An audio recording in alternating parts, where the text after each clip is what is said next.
I should say that this is really the British version of the forthcoming American presidential debates, although Roger Scruton is infinitely more intelligent than Mitt Romney, and I'm infinitely more left-wing than Barack Obama, neither of which is at all difficult.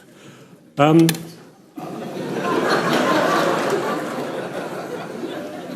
want just to begin by very quickly sketching in 4 momentous developments in culture, as I see it, over about the last 100 years. It won't take as long as that makes it sound, yes, but it will. The first is, in the early 20th century, something very dramatic happens to culture, namely, it becomes for the first time, really, a full-blooded industry. Yes? The so-called culture industry, as people like Adorno will later call it, gets off the ground. In other words, culture really, for the first time in a very big way, becomes part of commodity production in general. Yes? Now, second momentous development, which is really in line with this and extends it, several decades later, perhaps in the 1970s, the era of so-called Post-Modernism, now not only is culture itself a huge industry, enormously profitable, but other industries, other parts of society begin increasingly to assimilate and integrate it, become, as it were, culturalized or aestheticized in style, design, packaging, advertising, public relations, and so on. What happens then is an intensifying integration of culture and other kinds of social practice, which has the advantage, you might say, that it brings culture down to earth from its rather rarefied status otherwise, but has the distinct disadvantage that it means that culture gradually ceases to operate as critique. That one of the great traditional humanistic functions of culture was, as it were, to open up some daylight between itself and the rest of our social practices and institutions so that it could actually operate as a critique of them. That distance, as it increasingly narrows between culture and society, if you like, means that critique is increasingly muted and blunted, and that happens just in our own period at the same time as another dramatic event, a historic event, which is that the universities finally more or less cease to be centres of humane critique and capitulate almost without a struggle to the priorities of late capitalism. Yes. Those two things, the integration of culture, the culture ceasing to be a critique, and the universities increasingly capitulating these priorities, I think can be seen together. I was, about a year ago, being shown around what I was told was the greatest, the biggest anyway, maybe not greatest, university in South Asia by the president, who was proudly pointing out his business school and managerial courses and so on. And I said, there doesn't seem to be anything critical here. And he looked at me as though I'd said, where are the PhDs on pole dancing? And he said, your comment will be noted, rather stiffly, took out some small technological gadget, spoke 2 words into it, probably, kill him, closed it and put it away. Right. The third momentous development, which I think Roger in particular may want to engage with, is when culture ceases to be an attempt, a surrogate for religion. Yes? You can write the history of modernity, among other things, in terms of a whole series of botched attempts by various things, the nation, the state, culture, and so on, to stand in for a failing religion. Culture was, in a way, a very plausible candidate, both culture in the narrow artistic sense and culture in the broader way of life, anthropological sense. What happens over the 20th century, I think, is that this becomes less and less plausible. The idea that the arts will save us, which in some ways is a theme of modernism, a theme of high modernism, is as it were, gradually discredited. There is an excellent book, actually not yet published, about to be published on this theme, full of brilliant insights, called Culture and the Death of God, written by me, which looks at this whole... in a rather dramatic way, culture made a bid for power, a bid, as it were, to oust God, to oust theology and religion.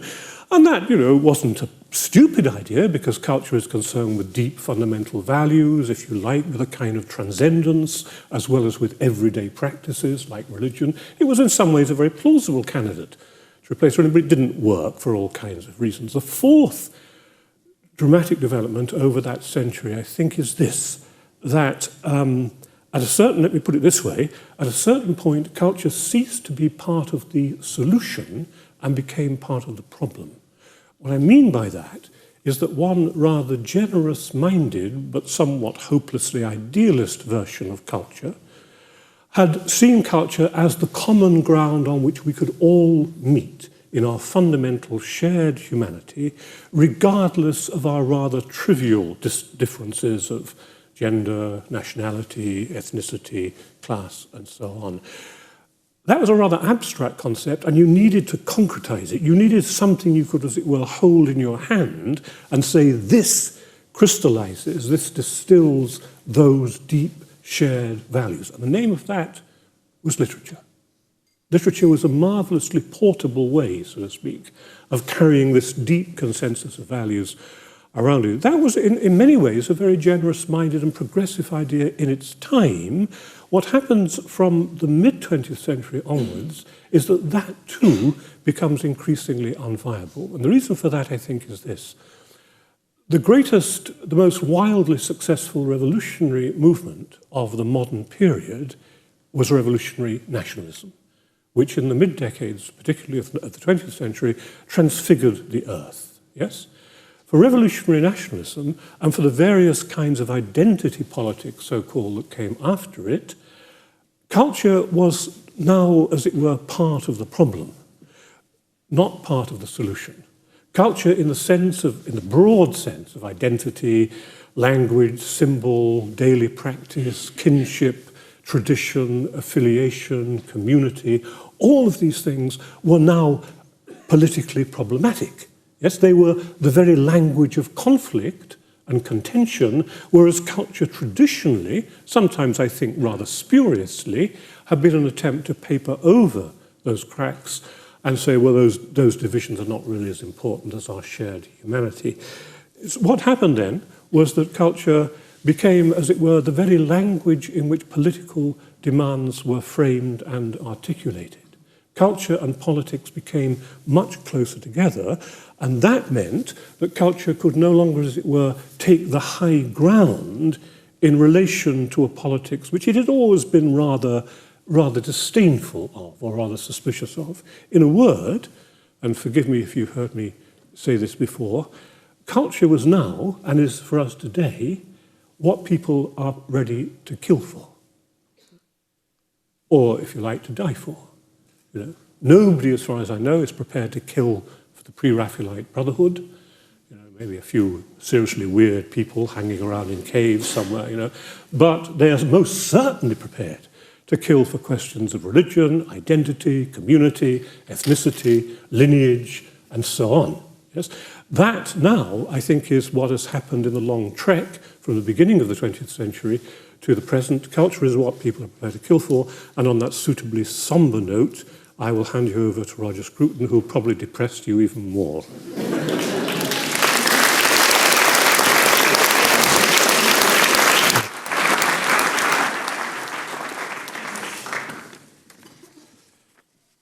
Well, that was an extremely interesting survey of a particular view of what culture is and what it can do for us.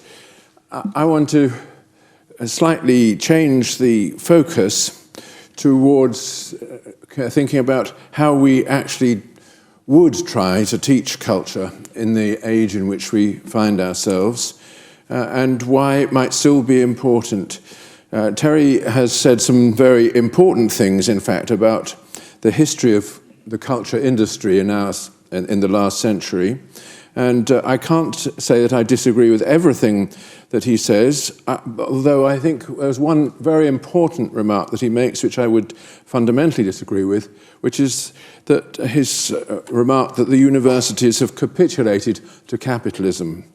As a unique defender of capitalism in my university, for which I was never rewarded, I can only say that that's the opposite of the truth. Where I taught in London University, everybody in the humanities departments and social sciences had capitulated to socialism. Many of them under the influence of Terry Eagleton.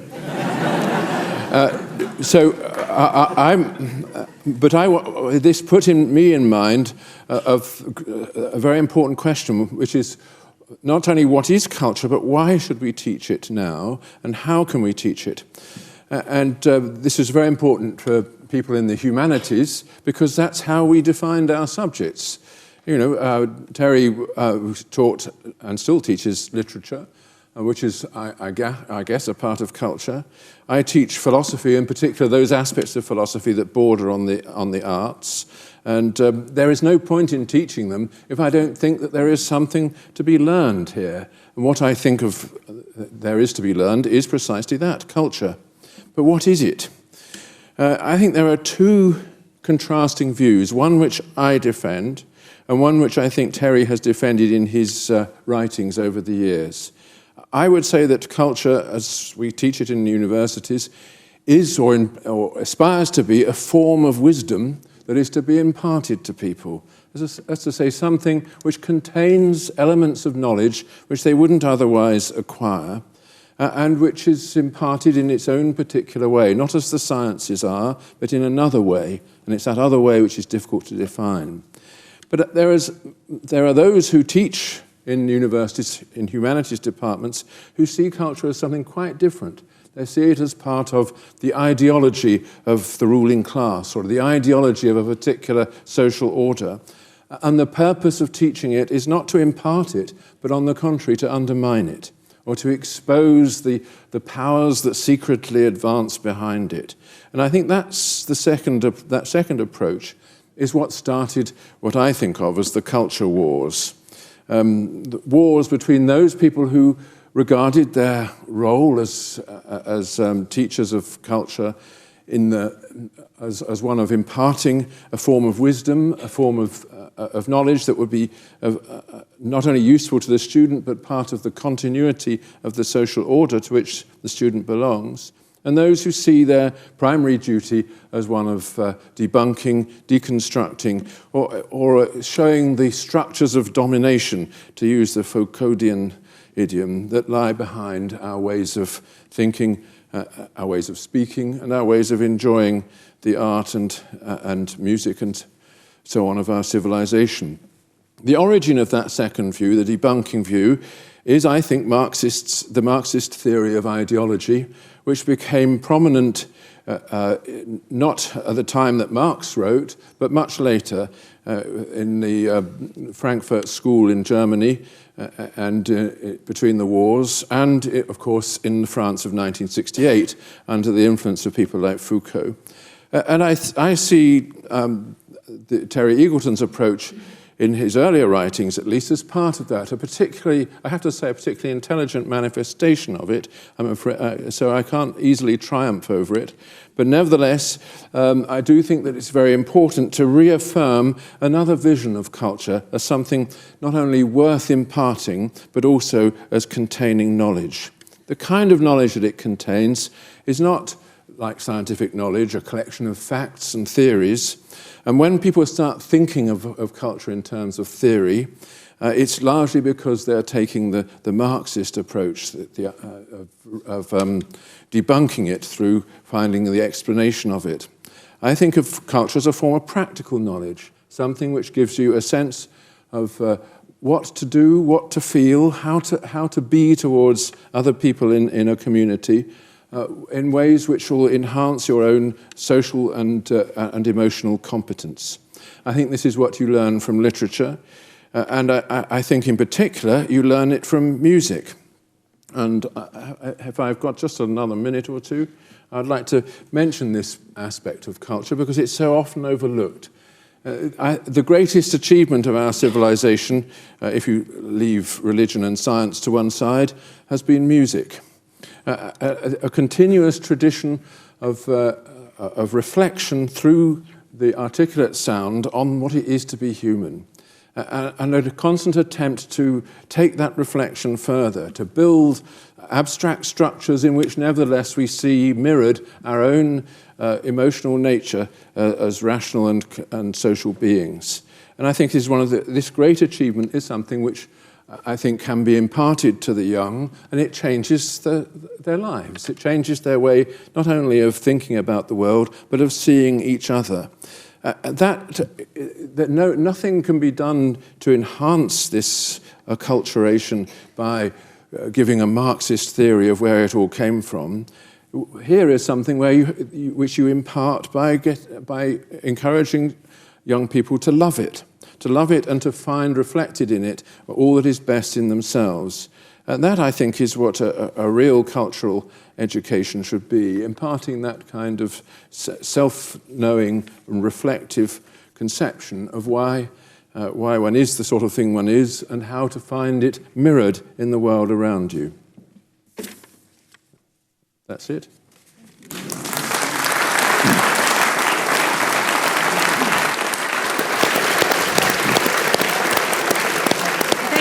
Very much for that. Terry, would you like to come back to Roger on some of his points? Could I sit somewhere where I could see him? Of course, should we swap? Right, yeah, thank you. Yes, actually, some of that I surprisingly agree with. I mean, I think there was a period, particularly perhaps the 1970s and 1980s, when the left was too negative, deconstructive in the bad, in the negative sense. And not sufficiently affirmative about culture. But I think that there's also a very important leftist tradition of that affirmation. You mentioned the Frankfurt School there, Roger, but as it were in connection purely with dismantling and structures of domination. The Frankfurt School, of course, also has a very positive tradition of utopian thought about culture. And so, I think, had the left in general. I mean, Fred Jameson, the greatest, I think, Marxist critic in the States, certainly, is very much concerned with that. There was and what part of the problem, I think, for me, is to get those two approaches in some sort of reasonable alignment.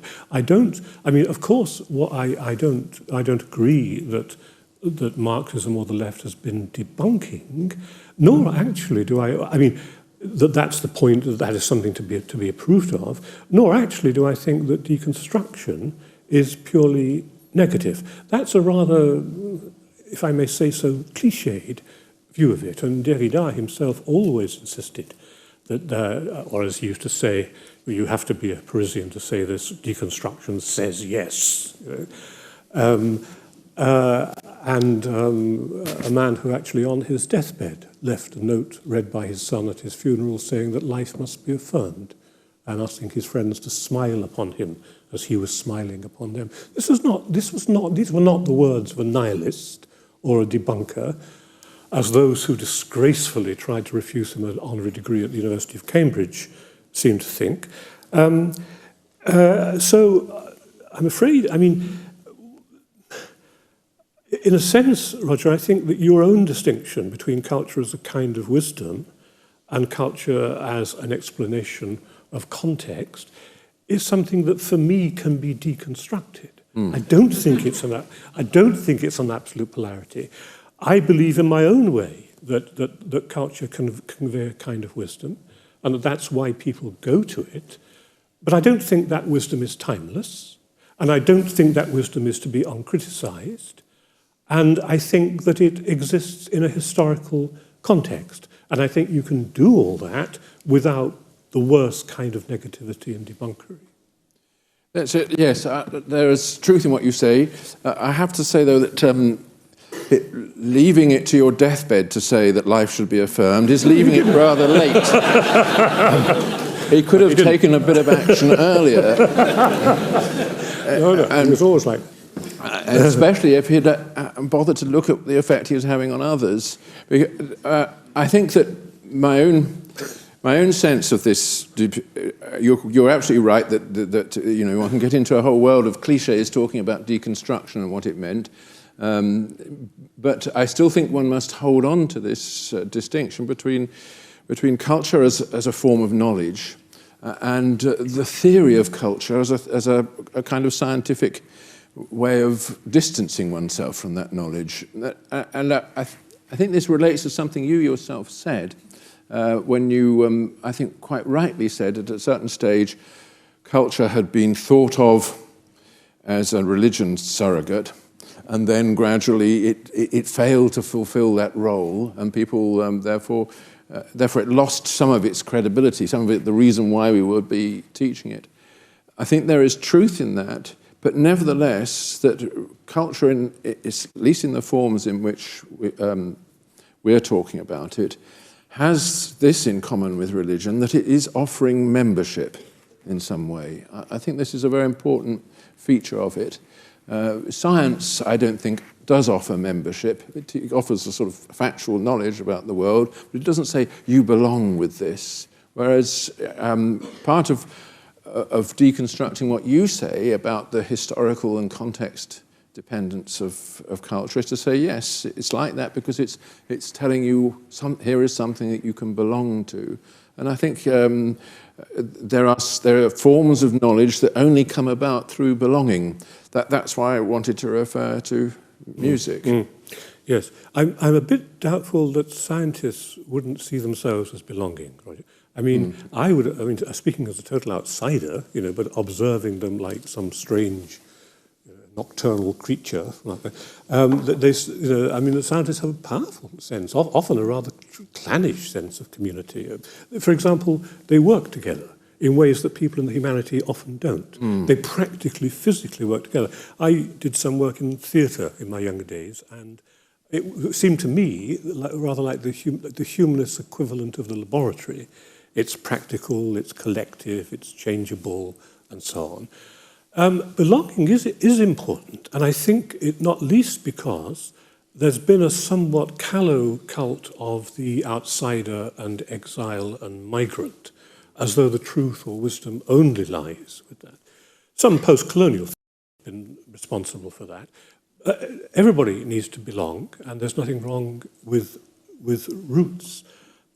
Nor, in my view, speaking as a leftist, is there anything wrong with tradition. One thing that we vitally belong to, as you well know and have written, is a tradition. It's just that I think it's been rather arrogantly assumed that tradition, is one thing. But the left has its traditions. The suffragettes, the Chartists are a tradition. But whenever tradition gets talked about on the right, it's as though it's basically about the House of Lords and the changing of the guard. Our traditions are pushed to the edge. And, somebody once said, we leftists have always lived in tradition. His name was Leon Trotsky. Well, yes, it's easy to say that because, if you say we leftists have always done this, or this is how we think on the left, you know that you're all automatically asserting membership of a well-established community. If I said we rightists immediately, even if I didn't finish the sentence, I'd be in trouble because it's not a permissible form of community. So you're able to lean on this precisely because you've taken refuge in the kind of things, a kind of community which I would think shouldn't exist in the first place. I want to go back, actually, Roger, to your point that I really do want to take issue with, which is the point about universities. I think that's perhaps the most important issue facing us this evening, or generally. Now, it's true that a lot of people in universities have been valiantly resisting the kinds of directions they've been taken. If that's what you mean by saying you find a lot of hairy lefties in universities, then yes, and in my view, quite a good thing. But what they are resisting, but you also, Roger, speak as though you haven't seen the inside of a university since the 1970s. Really? No, exactly. I know you haven't. And therefore haven't experienced what any, not only junior, but even senior academic, just the whole soul-destroying managerialization of universities. Yes, I totally accept that. Yeah, yes. But being managerialized by socialists is even worse than being managerialized by capitalists. But it's the left that stood up for the universities as a humane critique of social priorities. It's the left that has tried to keep those traditions alive, as against the cynicism of neo-capitalists. Let's assume that there's some truth in what you say. I have to say, I do have a conception that universities have legitimate things that they should be doing. One of it, which is imparting culture. And there are other things which they do now more and more, which they shouldn't be doing, like teaching people business studies and other technological forms of education. And that is entirely true. That comes about because of the influence of the surrounding economic order. I don't doubt that. But the question is still, what is taught in those areas where only a university can do it, like the imparting of high culture. Yeah. That's what I was really referring to. Yeah. That is where I have felt that my vision has been radically marginalized and the subject matter confiscated. I think it's important to say this and also to emphasize that your reference to tradition is absolutely right. But tradition isn't just about changing the guard and Scottish country dancing and the sort of things that Hobsbawm mocks. It's about things like the unbroken development of the common law down 1,000 years, or the rise of the Western orchestra, the history of tonality from plain song to Wagner, etc. These are huge things which have shaped us as the things that we are. We're in danger of agreeing to actually. I know. You didn't come along to see some, This is what happens when I talk. People say to me, "I'm in danger of agreeing with you."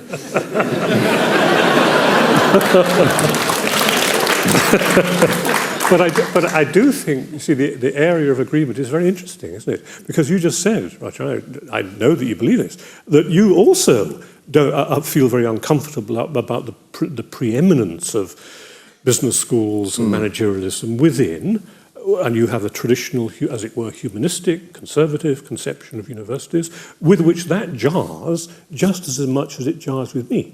There is a certain sense in which a certain kind of rightist, like you, not any old rightist,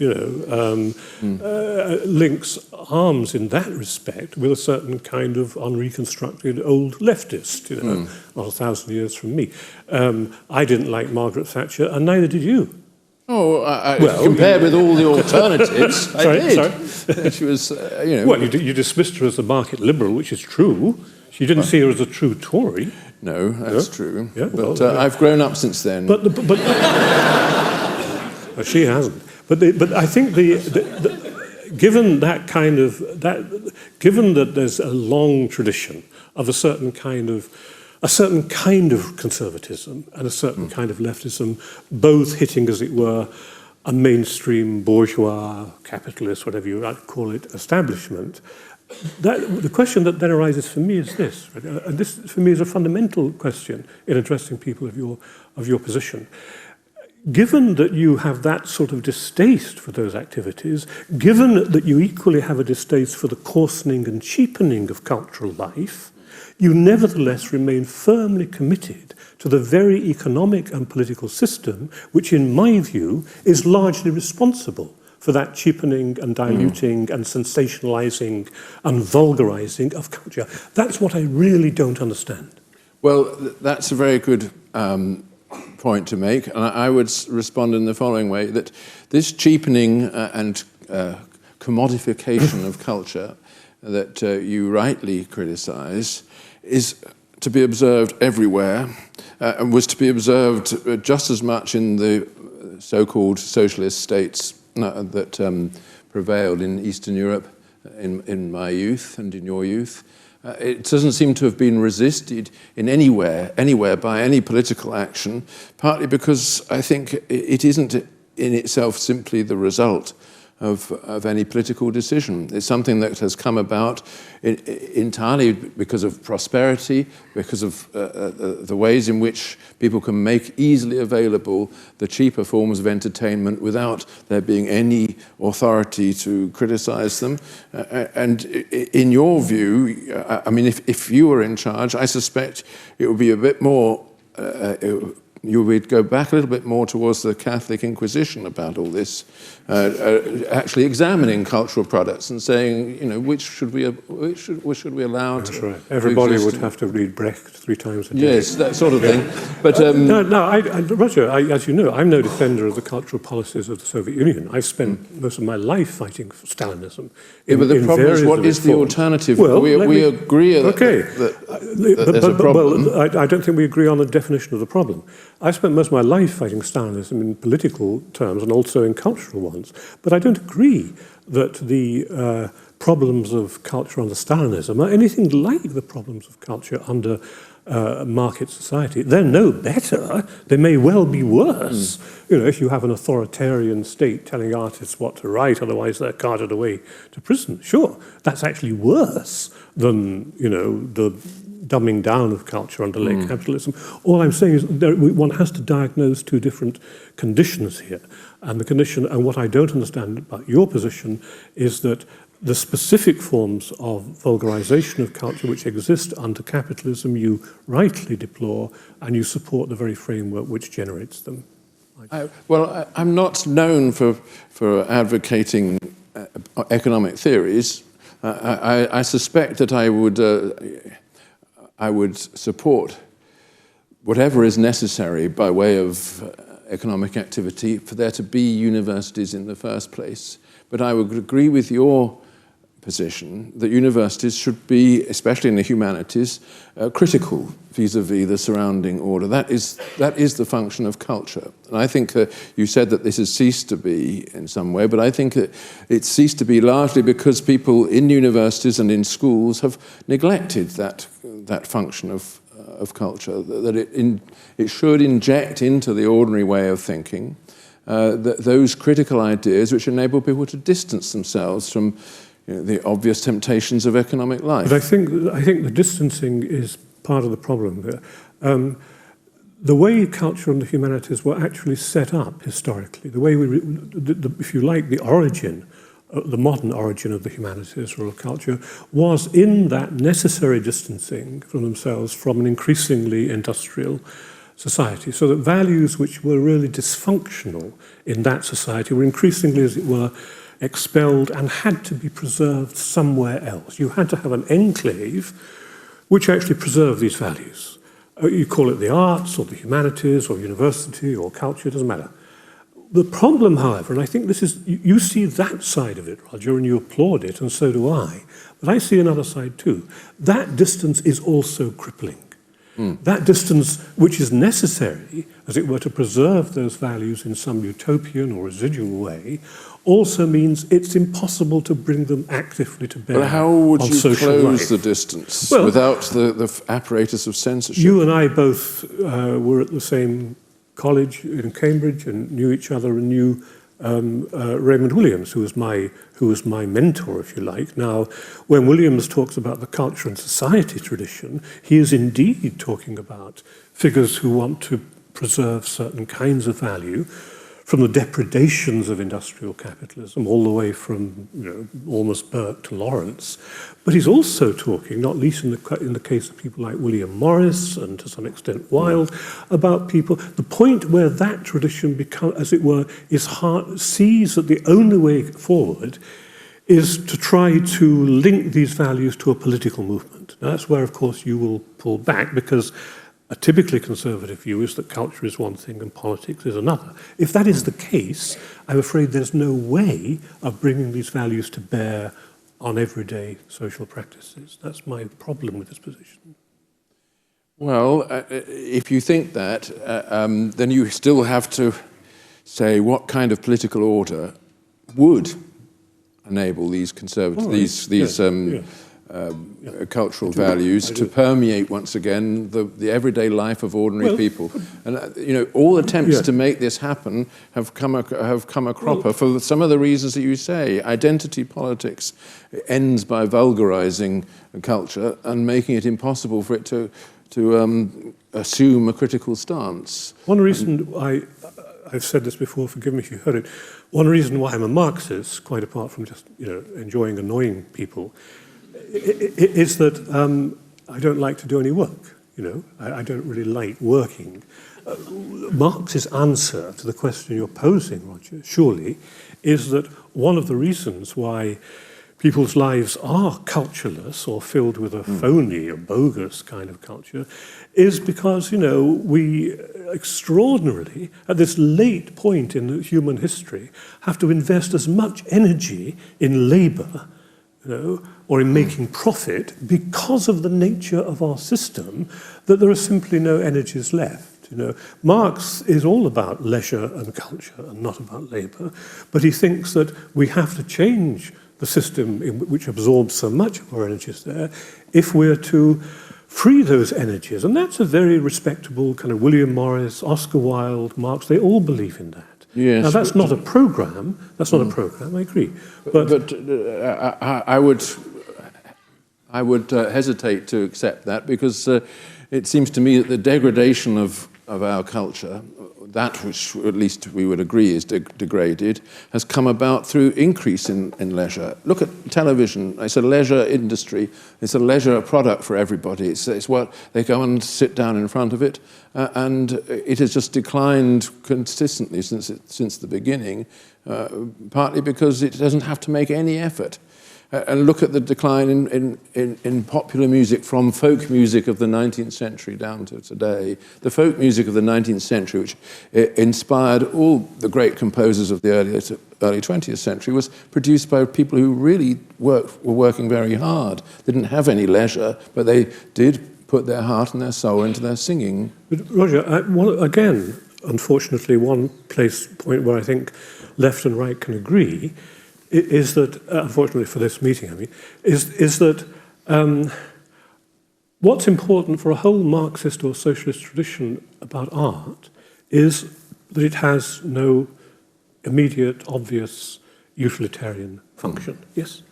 It doesn't get you anywhere. Yes, it wasn't Marx who first said that, of course. No. It wasn't, no, indeed it wasn't. But Marx was a closet Aristotelian, and there's certain connections there.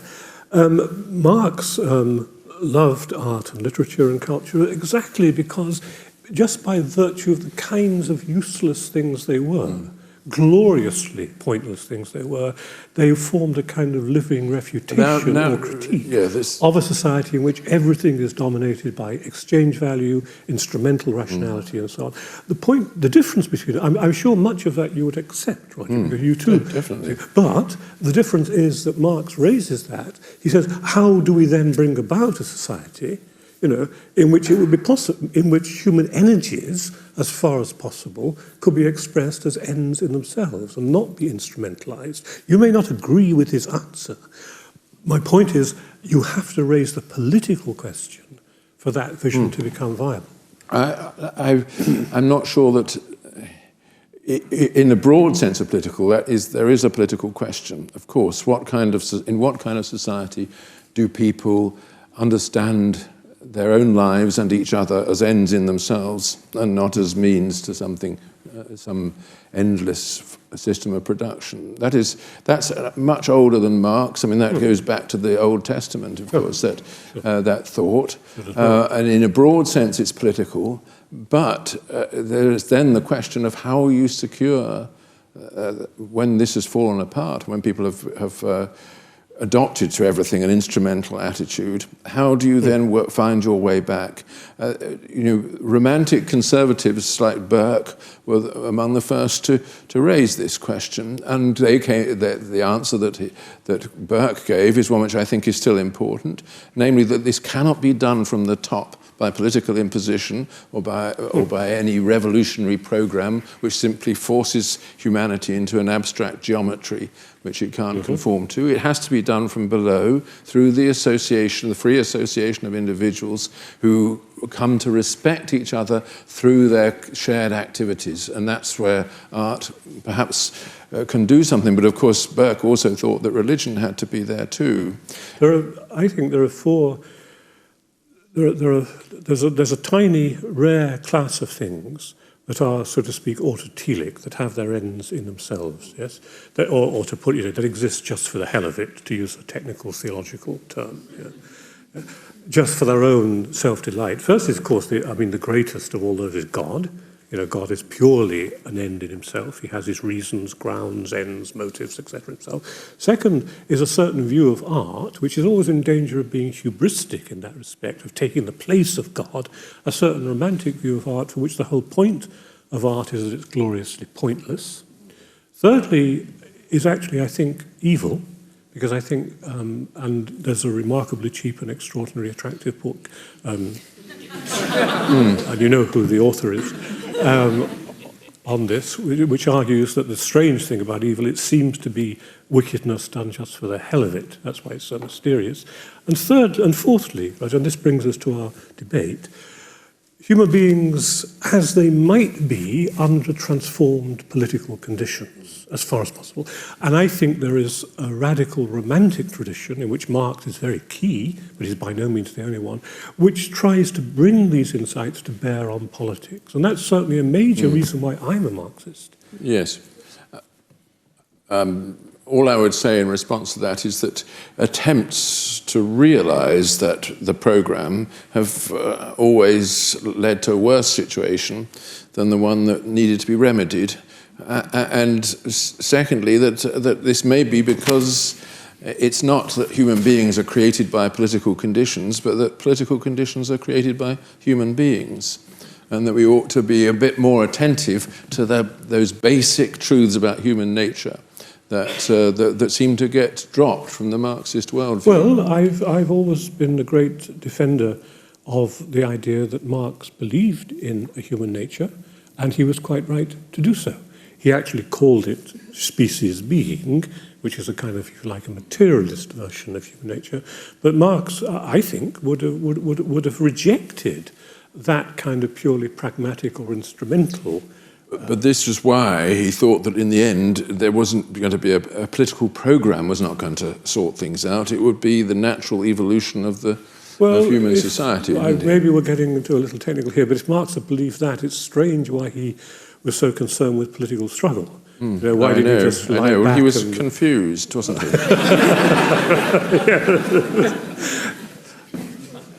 You think we should? Yes. We have some questions now from the audience. There are ushers with mics. Please wait for the mics to come to you. And if you're in the gallery, there's a microphone up there.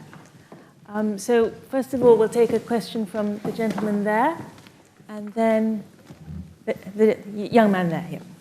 It seems to me that in matters of economics, it makes a lot of sense to be a Marxist, a revolutionary.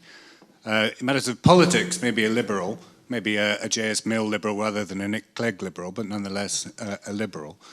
But when it comes to culture, is it not necessarily demanding of a conservative attitude? Because there is a store of accumulated wisdom and products, some of them much more timeless than others, that it seems to me it behoves us to look after, and maybe establish, defend and clarify those values, but not to undermine them, and that the fundamental attitude towards culture, the cultural sphere, has to be conservative, especially in the context of a university.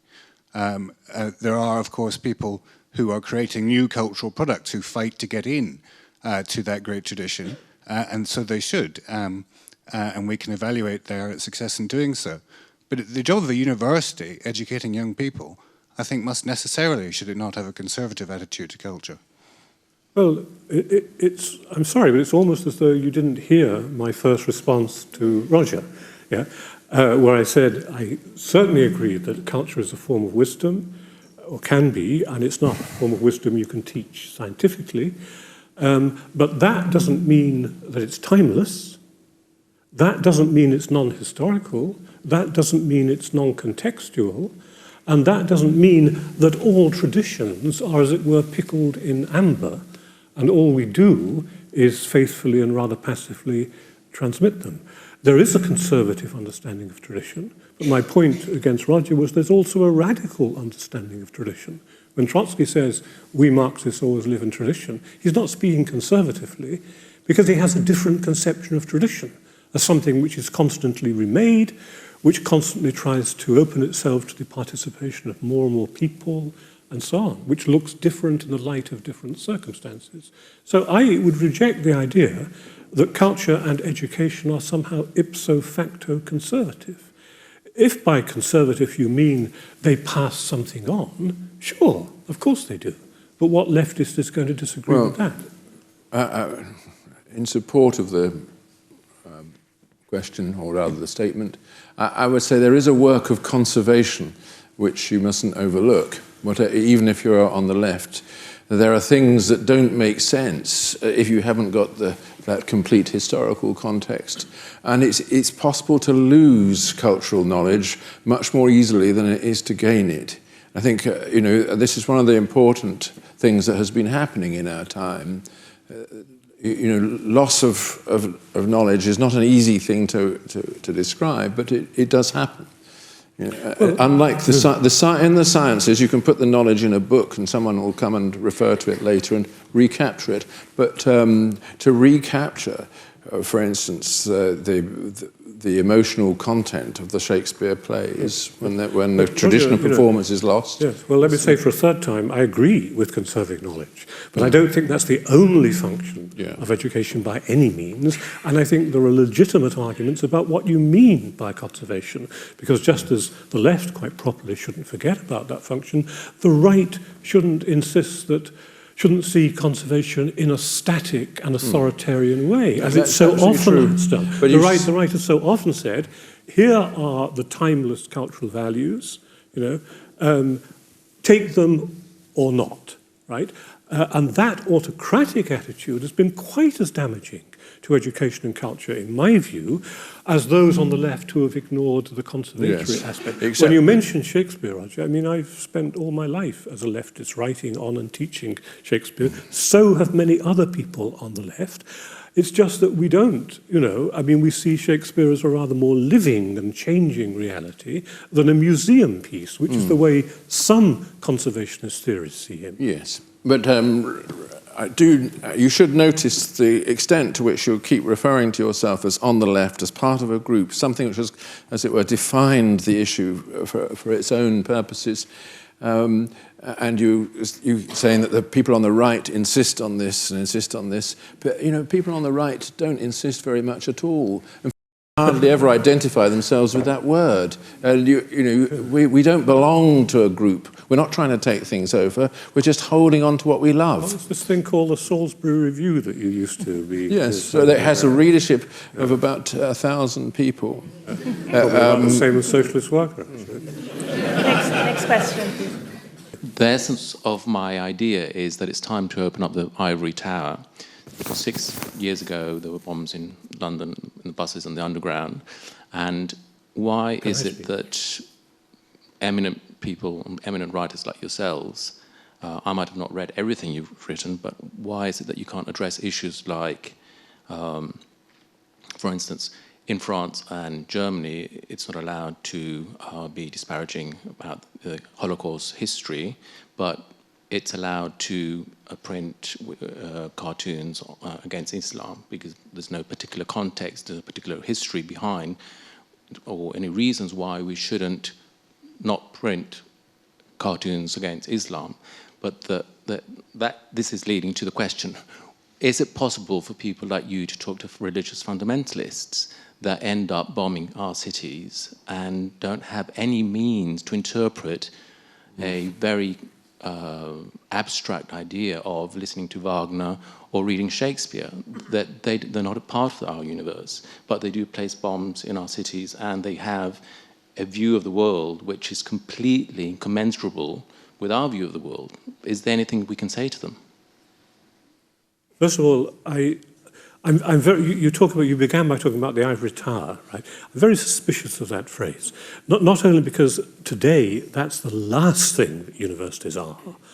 Transnational corporations may be, but ivory towers, and haven't been for a very long time. Nor has culture been part of an ivory tower, sequestered from reality for a very long time. If ever, in a sense.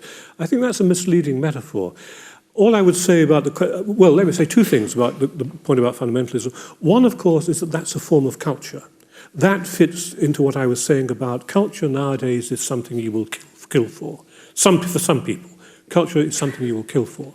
It's not simply Balzac and Beethoven. And if you confine your view of culture to a largely aesthetic one, you're not going to be able to understand and engage with that lethal situation, right? Second thing I just want to say very quickly is this. When Prospero turns to Caliban at the end of The Tempest and says, "This thing of darkness I acknowledge mine," he's making a very old, if you like, partly religious, partly ritual gesture of accepting the dark and misshapen and monstrous thing that hovers terroristically at your gate as part of your own responsibility. The Oedipus standing at Colonus, blind, broken, beggarly, monstrous, and then is taken in. Now, I'm not saying that we should take terrorists in. I'm saying this, that the West can't do anything about this problem. I mean, it may well be too late to do anything about it anyway. Let's be realistic, It may be too late for justice. There was no doubt a time when justice properly dispensed might have prevented that terrorism. It may be too late now. But even so, what happened, it's a long story, and I'm sorry, I don't want to bore anybody, and I can't tell all of it. What happened in the mid-decades of the 20th century, in my view, was that the West, for its own purposes, systematically rolled back and crushed leftist, nationalist, left nationalist, and revolutionary forces in the Arab world, including a massacre of some 500,000 communists in Indonesia, CIA-backed, okay, and created a vacuum into which the ugly language of Islamism could then move. Yeah. It was judged by the Middle East, it was judged by Muslims and Arabs in many places, quite understandably, that the left had been a failure. Yeah? It hadn't defended them against the imperialist depredations of the right. I have to say, this is all a caricature of history. Against the right. You can come in a moment, Roger. Yeah. I've got about I don't think there will be a moment if this goes on. I've got another sentence, right? Yeah. But you see, how often is this said? How often is this said? Give me my little moment on my little soapbox, yes? Because you won't hear it on Sky News, you won't hear it from him, you won't hear it from the BBC, you won't hear a history of that situation in which a political vacuum was created into which those forces were able to move, supported in Afghanistan, Islamic fundamentalism, supported by the United States. How often is that said? Well, just a small point going back to the question. What is it that we in universities should be doing to confront this sort of thing? I think it's quite important to recognise the nature of the Enlightenment, the way in which it did transform our way of teaching culture to people in our civilization, and it's appropriate to lament the fact that Enlightenment has not in any way taken root in the Islamic world. And I think it is quite important to compare the history of those great universities in the time that since the Enlightenment in Europe, what exactly happened to the Arab universities, and why was it that they didn't take on this critical attitude towards their own religion and the attempt to put it into context that we in the Christian world did.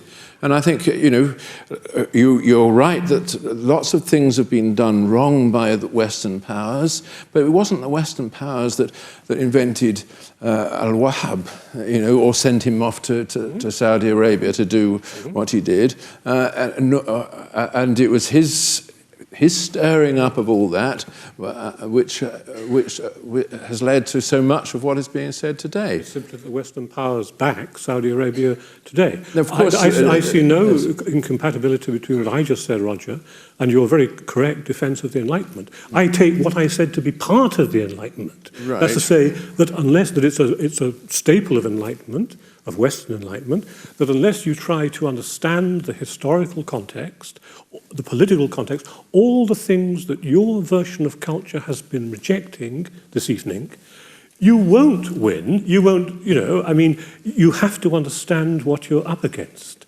And you have to employ an Enlightenment rationality to understand that. And I certainly agree with your point.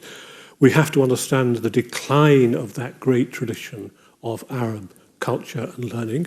But what I began the evening by saying also was something about the decline of the great Western tradition. I think that we're less and less in a position where we can, as it were, look disdainfully on that, when we have moved ourselves from the great medieval institutions of Paris or Bologna or Oxford. This is why we need ivory towers, isn't it? To knowledge factories. And if the only alternatives we have are knowledge factory or ivory tower, we're finished. More questions? There's a gentleman there.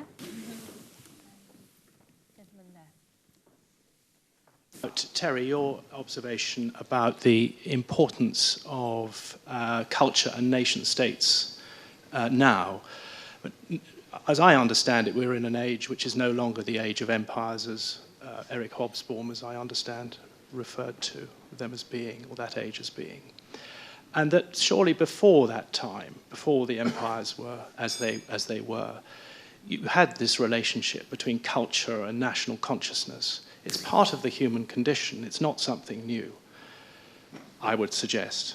And so it's really the question you raise about the significance of it, to me, resonates as something fundamental about the human condition, which is not something that's happened in the 20th or the 21st century.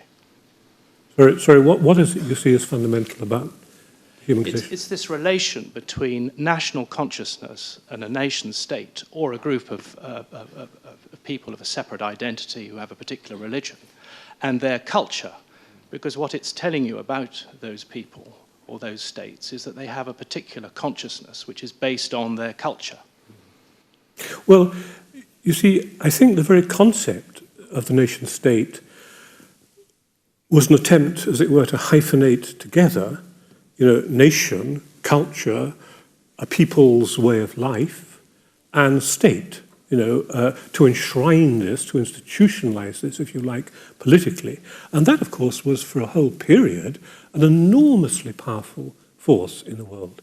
I think part of the problem today is not that the nation state has vanished, by no means, but that its power is limited in various respects, that we live, of course, in a global capitalist world. And the question then is, what does culture make of that? Yes, culture which has been narrowly nationalistic or chauvinistic isn't really able to make very much of that. Yes.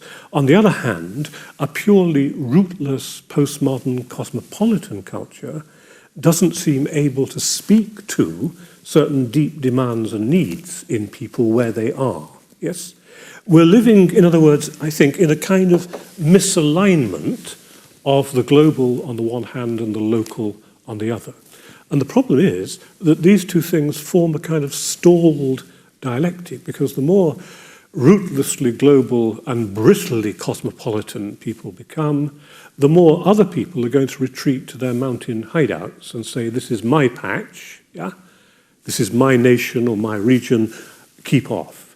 Each of these realities, which is really back to the question of fundamentalism in a sense, keeps bringing the other into birth. Yeah? I think I would just add to that one thought, which is that the high culture that we've been talking about in our civilization has not really been nationalistic. When I had an education which I'm sure is very similar to Terry's, in which I was brought up on the the sacred books of the ancient Hebrews, the Greek New Testament, the literature of Latin and the Latin literature of Rome, and the Greek epic, and the 1001 Nights, etc. There is just nowhere in this that you can really pin it down to a particular national inheritance, and that's part of the great achievement of Europe, that it has erected this high culture as a critical apparatus which enables us to put our national history in question if we need to. Next question. Yes, hello, gentlemen. One of the things that slightly disappointed me was that in your Mr. Eagleton's run through culture, how it's evolved, and not so much Roger Scruton's argument, was that you didn't seem to, you presented it from a very elitist position. Despite obviously your Marxist leanings and things, there was that is a political elitist position to some extent. And I think there was this, I felt that I just wanted it to be narrowed down a bit into this idea of culture as a meme, which historically has been controlled by the elite, be they the political elite or just the elite. And in the 20th century, what you've seen is the fact that instead of being, to use a capitalist expression, supply push, so that i.e. the meme that has been controlled by the elite has been controlled how the public, the majority, get hold of it. We've switched in an information world where the elite no longer control all the information channels to demand pull, which is the sort of Burke position. And the sad fact is that however romantic your position may be, Mr. Eagleton, that the demand is quite a low common denominator, that people are not that interested in using their brains, that they prefer pictures of things to interesting books or Beethoven. And that is how it is. Are you accusing me of being elitist? I am, yes. Well, first of all, I don't actually see what I said, what was elitist in what I said. Secondly, elitism is a complex notion which I think shouldn't just be bandied around as a kind of swear word. For example, quite a lot, to revert to Roger's point about high culture, quite a lot of high culture is politically to the left of very much commercial media culture. Yeah? There's no similarity of axis between high and low and radical and conservative. I mean, it's traditionally part of the socialist position that culture must be more and more accessible to people. I thought that was part of what I was arguing. We can argue about we have to argue about the quality of culture. Some popular culture, once again, the axis of high and low is not coexistent with the axis of good and bad. There is some wonderful popular culture. Think of the history of film, okay? And there is some, to my mind, extremely third-rate so-called high culture. Many of the poems of Wordsworth, who wrote more lousy poetry than any other major poet. It's absolutely stereotypical thinking that there's, as it were, elite and mass, and the question is, which do you back? Is the elite good, or is popular culture good? Is the elite radical, or is popular good? It's just an utter simplification. Popular culture is an extraordinarily complex and divided field, which includes the most abysmal works, as well as some works of enduring quality. And just the same, in my view, is true of so-called high culture.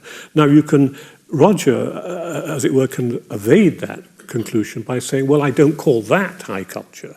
If you want to identify high culture merely with works of great quality, fine, but that's not how it's been identified. High culture is canonical culture, institutionalized as the canon, and much in the canon is far, far worse than Seinfeld or Family Guy or the earlier Simpsons or the best episodes of The Office.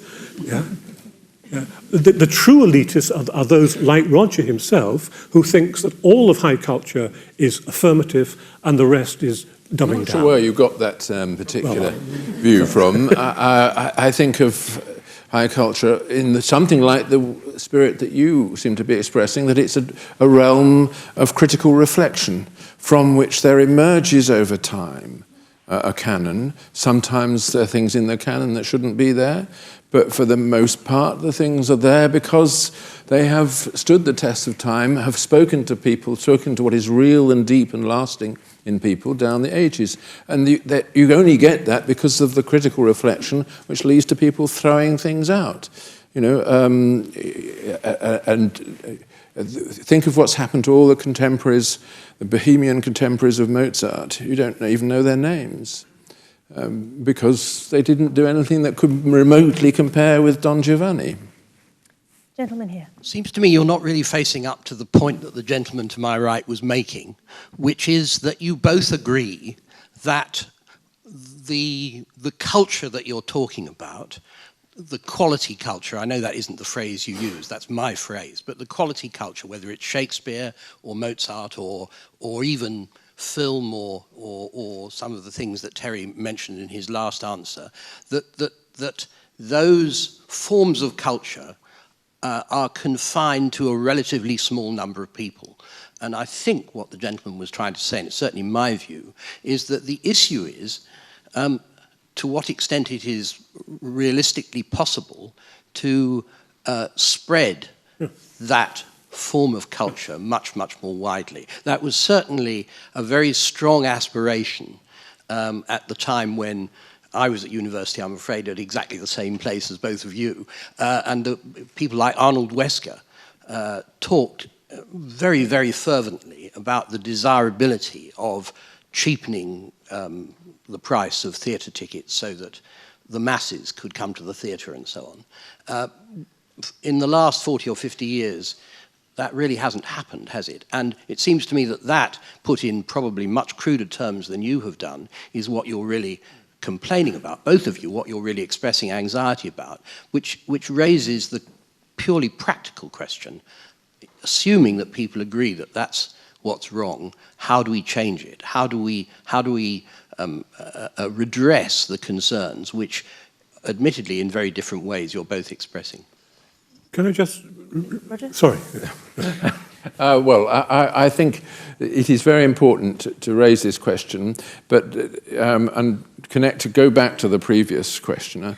The answer has to be looked in one of two places. Do we change the habit of supply, or do we change the habit of demand? If it is all motivated by the suppliers, you're in trouble. Well, the suppliers of film, of the television programs, and so on.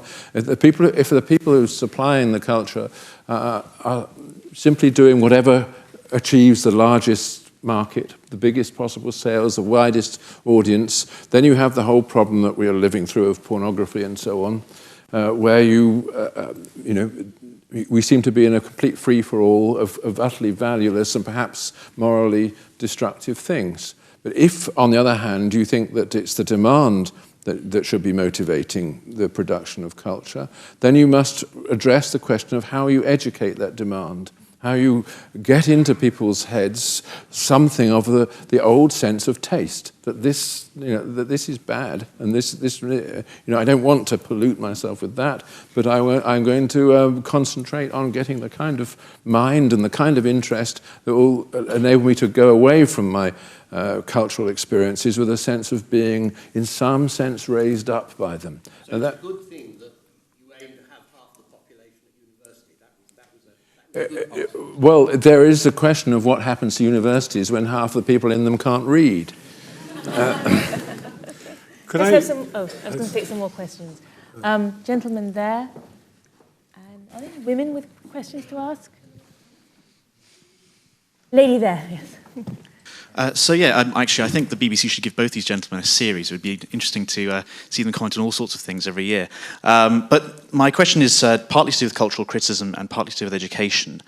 I think and I stress part of the reason why perhaps there are many leftist ideologies and theories dominating academia, and have done for a very long while, is there hasn't been a rival scientific, or for scientific read materialists, theory of cultural criticism, as it were, from the right. I was just wondering, Professor Scruton, if you thought there could be, as it were, conservative idea of cultural criticism theory that did look at economic structures, perhaps identifying unjust ideologies that might exist, etc., etc., etc. Would that fit within a conservative ideological mindset? But by the same token, if Terry Eagleton accepts that culture can carry good tradition, traditio, paradoxes, wisdom as opposed to mere custom like changing of the guards, by what means do you discern what we may rightly regard as wisdom?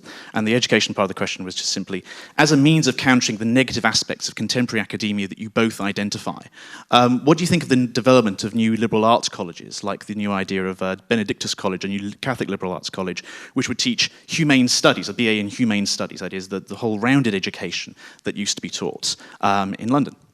Roger? Well, that's three huge questions. I would say that just on that last little question, I'm all in favour of new initiatives, especially when institutions are failing to produce what we are looking at them to produce. Then what other alternative is there? We don't want to dictate from above some utopian scheme. But we do, I think what we should do is allow people to develop things and see how far they get. And I'm all in favour of Benedictus College and also of Tony Grayling's enterprise, which is obviously much more secular. I think both. I just hope both succeed, and everything is multiplied. On the question of whether there can be a conservative critique of culture, I would say this: that if there were such a thing, it wouldn't have the form that cultural theory has tended to have. I say it wouldn't be an attempt to trace culture to its economic roots or to the power structures, the structures of domination, etc., the class structure of society that allegedly produces it and requires it. And that, I think, one could leave that to the Marxists and they'd make the usual mess of it. And I would say that there should be something which is a kind of internal study of culture, according to the norms that culture itself produces, the norms of human understanding. This is something we haven't touched on, but I think that probably Terry might agree with this, that there are forms of human understanding, what the Germans call Verstehen, which are not reducible to these scientific categories, and that is perhaps what culture primarily should be teaching us. The trouble with the right that and he doesn't see, he won't even accept the word right. Yes, no, in the other sense, I do. The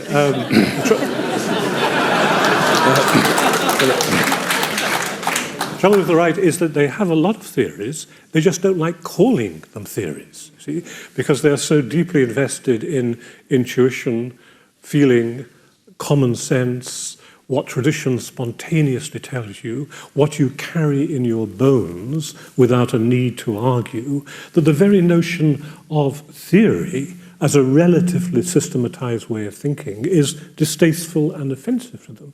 So, they're in the grip of certain theories to be sure, but they just don't call them theories. That point relates perhaps to the point the last speaker was making, how does one judge this wisdom that culture is supposed to distill?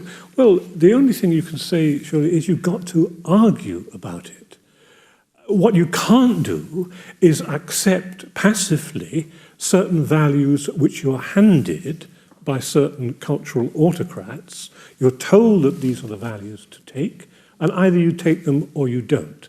That has been a very traditional conservative way of thinking. And this is, as it were, partly also my answer to the question that you were raising.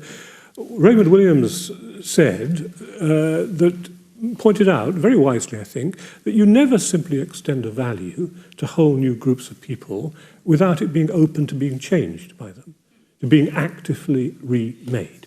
That's a good old socialist case, and that's what the right is very nervous of. They see transmission essentially in terms of passively taking over values which had been determined from elsewhere. That's the true kind of elitism. If, however, you believe, as Raymond Williams believed, in accessibility, that you're going to have to risk these values being argued with, debated, contested, transformed, maybe rejected, then to return to your question, which I think was a very valuable one, Williams said he would have expected that he was talking about the Attlee government, any Labour government that was serious about about, as it were, culture, would have established institutions of popular and adult culture and education, which we still have marginally and residually in the embattled but very brave adult education movement, and so on. So on what standard would you argue? You said argue about it. Argue on what basis? By what standard? Well, you would say, I think this is wise, and I'd say, no, it isn't. And then you'd say something, and then I'd say something. Have you never listened to people arguing? I mean, we don't need some transcendental criteria that we have both to subscribe to in order to argue. We do if we want to believe there's a right answer. No. There are all kinds of right answers. Roger would certainly agree as a philosopher, which are not based upon, which are not foundational or transcendental in any way. I mean, they're judgments. Last question from the lady there. Wait for the mic. I wanted to ask about one of the things that has come up frequently in your discussion today, the idea of belonging. But where there's belonging, there is exclusion. And when we say that high culture or good culture, valuable culture allows us to get to know ourselves in our surroundings, people around us, we may run the risk of implying that there is a universal human self that we can all discover through culture. And I ask this because one of the things that has been conspicuously absent this evening is the mention of non-Western cultures. And what happens, so the question is really, what happens when there is a clash of high cultures, of different worlds? And I think this is where, Terry, your point is extremely valid about the political power structures that cultures are mired in. And colonialism is a very good example of that. So, the debate between high culture, low culture, valuable culture, invaluable culture might be easier if you're talking about Shakespeare and Justin Bieber. But if you're talking about Hindustani Carnatic music or Shakespeare, then the debate is much more complicated. And this is precisely where the politics of the world comes into play, because it's not one seriously good culture rubbishing the other. It is one very good culture rubbishing a very good culture. I would like to say something in response to this, because I think it is a very important issue, which is bears on what we mean by culture when we discuss it in the way that we've been discussing it. Looking at the case of India, which is obviously in the back of your mind, you have to think of what happened when the Asiatic Society of Bengal was founded in something like 1785. That was founded by the first sort of group of British civil servants working for the East India Company, who were really amazed by what they found around themselves and wanted to learn it. They came with their Enlightenment attitudes that this is culture too, and did a lot to save the Sanskrit texts. And Sir William Jones, in particular, did his own bit to save the tradition of Indian classical music, which was being lost at the time. And this kind of universal education that people had then enabled them to see India, at least that class of people, to see India as another high culture which they had to not only respect but try and immortalize, get it into print even, where it hadn't been in print before. And more recent scholars have always looked back on colonialism as some kind of threat, some kind of way of oppressing or wiping out the native culture. And it's just not true in the case of the British in India, because of that Enlightenment view of culture as a universal thing. But it's you're not going to agree, but I'm telling you this nevertheless. One of the things that the British media also did, for example, was to forbid... Sooty, yeah, of course they stopped you burning widows and so on, I agree. Sorry, stop. She wasn't burning widows. Oh, carry on. Yeah, that's a valid point.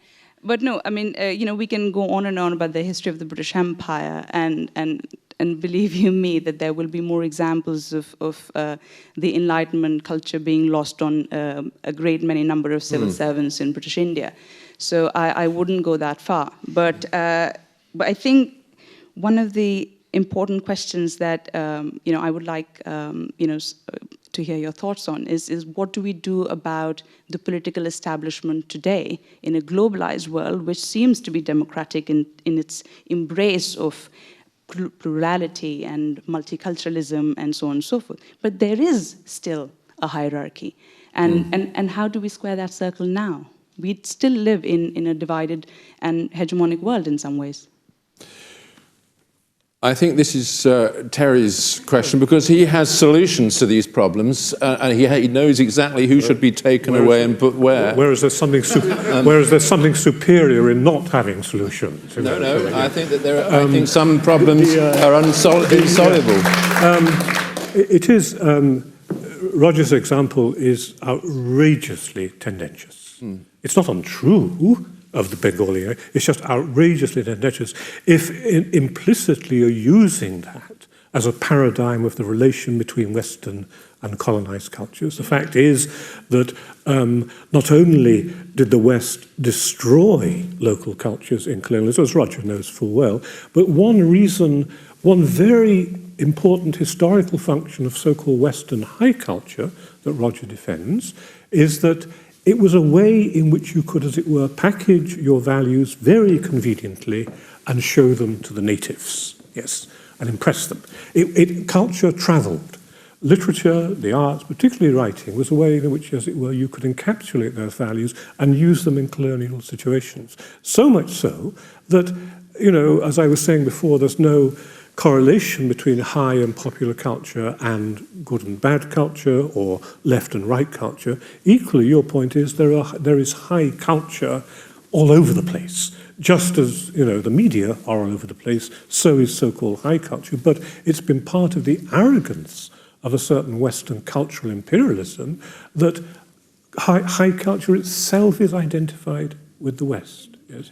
Actually, I don't agree with that at all. If you look at what happened to Western high culture under the influence of the East, okay, you're going to say that something like Rudyard Kipling's Kim is simply Western high culture taken into India. I don't think it's true at all. It was an attempt actually to bring to life that extraordinary society, an extraordinary mixture of cultures that surrounded him. Think of things like Puccini's Madama Butterfly, or Benjamin Britten's Prince of the Pagodas, or Curlew River. The way in which throughout the impact of the Eastern cultures in the 20th century, artists and writers and composers have tried to absorb it and create gestures of respect which show that they have at least tried to understand that there is something there which is a difference and not just an assimilation. I think we're starting to run out of time now. So, Roger, would you like to make just a sort of brief closing statement summing up your That sounded like a good closing statement to me. Terry, would you like to come back at all with anything? I'd rather use the time just for a final question. That's absolutely fine, yes. One more question. Lady there in the green dress. Hi, my question is directed mostly at Roger. I'd like to talk, because so much conversation has been about the kind of cultural analysis and interrogation that goes on within universities. I would like to very quickly make the point that kind of deconstructive vein that you associate with Marxist criticism hasn't just been about what to throw out of the canon, it's also been about what to include in it. I recently had a lecture in 18th century history which didn't mention slavery at all, and I kind of think a good Marxist critic would be like, no, the single biggest economic activity, we should include that in our study of 18th century literature. And in terms of your point about the decline of pop music, I think good Marxist criticism would try and look at things like hip hop, jazz, and include them within your canon of high culture that you associate predominantly with Western music. Do you agree that there's a great deal of critical interrogation of culture and cultural expression which occurs outside of universities, and that can encode the kind of tensions that have been thrown about between the two of you much better than anything that has been taught in universities, which kind of comes out with hegemonic blocks of knowledge and received wisdom? It's a huge question. I'm of the view that in the end, a healthy culture can't just be confined to universities, and we desperately need all that tradition of discussion through reviews and through ordinary interaction of people, which actually makes the cultural products into part of their lives. If we thought that it was just in universities that we talked about art or music or something, then of course the whole thing would atrophy. It wouldn't have the place in people's lives that it should have. On the question of popular music, it is interesting that the only serious attempt to include popular music into the musicological theories that have been propagated in universities was made by Marxists, in particular by Adorno, the Frankfurt School, by way of condemning the whole damn thing as rubbish. It was a very distressing episode, which actually set musicology back a long way, because his targets were precisely they were jazz, Gershwin, Cole Porter, and so on. All that moment in American popular culture where it actually seemed to justify itself as making a real contribution, and it's had a very bad effect, of course. The question what to do now, though, how to bring into the curriculum things like hip hop and so on, while retaining one's respect for all the things that it disrespects, is another problem. I'm not sure how much hip-hop you've listened to. It sounded like you only listened to music made by dead white men from all the Mozart. Yes, well, that's what you've been taught to say, but that's a total cliche.